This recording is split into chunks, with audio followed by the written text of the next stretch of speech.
We're here at Sebring, and we wanted to come by and get an update on the Merlin, a little airplane that I've enjoyed since it first came to market. I'm Dan Johnson, talking with Chip Irwin, who is the man behind this and a few interesting projects, which we'll try and touch on all of them briefly at least, but I want to hear more about Merlin. The first thing you told me I thought was interesting is I know you've now taken some orders for it. Bring us up to speed on that, Chip. Well, it's always a process, and in aviation you have to do things correctly, and it takes some time, but once you prime the pump, we can get a lot of airplanes out. And those will be quick build kits that meet the experimental amateur build rule. Okay. You've already been through that, or you just done the diagram? No, we've already done the checklist. Okay. And it really is a true 2-week build. And we do that because it's all matchable technology with modern technology to build all the parts. And we assemble a great deal of it. And the builder can remove some of the skins and take it apart and have the whole airplane open and inspect everything, put in systems, put in fuel systems, hydraulics, electrical systems, controls, learn the airplane inside and out. Fully meet the intent of the rule for education and to know the aircraft. And you'll do all this at a build center? In a build center. They can do it themselves, but we can offer guidance. They will actually do the work to meet the rules, and then cover it all up, and then it's ready for engine avionics. And at the end of 2 weeks, it's ready for flying or painting and flying. Okay. So what engines are you using on it? One you've been flying where people have seen it fly, you're using Rotax 582, I believe, right? Yeah, the 582 was one of the first installations, but it's one of the mainstream installations because it's such a proven engine. Everybody knows that engine. Everybody likes that engine. Right, right. That's a 65 horsepower engine. What I'm looking at here over your shoulder and downstream is a cantilevered wing, pretty lean, pretty smooth. 65 horsepower on this, I'm guessing, gives it some pretty great performance. It's hard to say that it's like fighter when it's only a little two-stroke, but the reality is it's got a higher wing loading than the standard two-seat LSA and a higher power to weight ratio, and you have a center stick and you're right on all the roll and axis, and it takes off when you hit the throttle. It sets you back in the seat, and you can rotate right away, and in a matter of 3 seconds or 100 feet, you're already lifting off and accelerating. Is that right? Okay. And you point the nose up and keep accelerating. And then you get the flaps up, and you're still climbing at 1,400 feet a minute. Is that right? 1,400 feet a minute climb out of this little guy right here. Oh yeah. Okay, cool. And that's a lot of fun. And then it's got the roll rate. You just want to turn and bank. You just want to fly it. And because you're on the center of all the axes, you don't feel much turbulence. So the higher wing loading, it penetrates, and you're going up over 100 miles an hour at a comfortable cruise. And you could fly. So standard cruise would be 100 miles an hour with 100. With this engine. Okay. Yeah.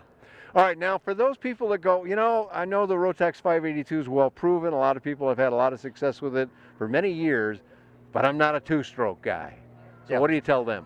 We have the HKS. HKS. We just finished installation HKS package. Still in business? HKS is, and they're shipping. And I have engines from them, and I get engines 30 days from the order. And the firewall forward package is done. The engine is installed on the Merlin, and it's flying now. And the analytical testing is finished. And we're finishing a little bit of the flight testing for documentation. And we have orders. In fact, about 75% of the customers are ordering the HKS. Is that right? They're already going for the HKS. I'm not surprised at that, because HKS was always a wonderful little engine. And they never went out of business. That's a pretty big company in Japan behind it. Right. But they lost representation for a little while. Right. So well, they have a great importers here now. They have great service on it. And it does cost almost twice as much as the 582. But if you figure that it's got 3 times the TBO and almost half the fuel burn, your cost per hour is the same. It's exactly the same. Okay, I see what you're saying. So if you're over what kind of time? Well, anything over 75 hours a year. Okay. So if you're going to fly the plane, and you're going to want to fly the plane, you're going to be better off financially paying up front for the HKS. So I would guess it's, as I recall, the HKS 700E is 60 horsepower. Yeah. And this is 65, and this probably weighs a little bit less. Now that's or is it a comparable weight? It's actually more comparable than I expected because of all the other systems you have to install with the 582. You've got the oil reservoir, the oil in the valve liquid reservoir, cooling the and whatnot. cooling, Where the HKS isn't air it's cooled. just simple air cooled. Yep. So It's you a end up great with- little engine. I haven't flown it now for some years, but I flew it in a number of airplanes, and I really loved it. I'm thinking that'll be just about ideal in this. I'm not surprised your customers are going for it. Be a bit smoother, and a 4-stroke. A little bit less of that whine Yeah. that some people don't like. RPM range that people are more comfortable with. But when you compare the 65 horsepower of the 2-stroke, which has a different power curve, it's a more steep power curve, to the 60 horsepower in the HKS, and when you back them both down to power to your cruise setting, you're actually going to be flying at the same horsepower. Is that right? Okay. Yeah. So because the flatter power curve on the HKS.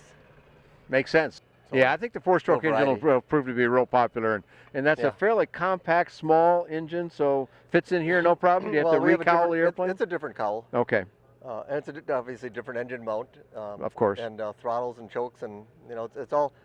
But it's all part of the base price of the aircraft. When you buy Okay. the airframe, you choose one power package or the other. You can have a really nicely outfitted aircraft for about $42,000. Finished, delivered, painted, with a reasonable panel, because you can use a tablet for a lot of your avionics. Sure, sure. Why not? So, Yeah. okay, so a little over $40,000. Yeah. HKS, and that's after completion, Yeah, painted, fly- the whole bit. Yeah, finish it, fly it. And the owner, what does an owner say? Okay, look, I've never built anything before. Well, it won't matter, because that's part of what they're actually getting in the build program is an education. We're not there to build the airplane. We're there to show them how to build it and educate them in all the systems so they can truly meet the intent of the experimental amateur build rule, and also be a much safer And be able to do their own owner, maintenance. because then. they can do their own maintenance because they know the airplane inside and out after 2 weeks. Where can we find out more stuff? How can people contact you and look up more details about the airplane? Tell us your website. Well, it's aeromarine-lsa.com, and there's plenty of videos on there, plenty of information. Download the spec sheet and brochure. And your blog too, right? Yeah, the blog is where I post a lot of information. Okay, so you can find out a lot of information on that website.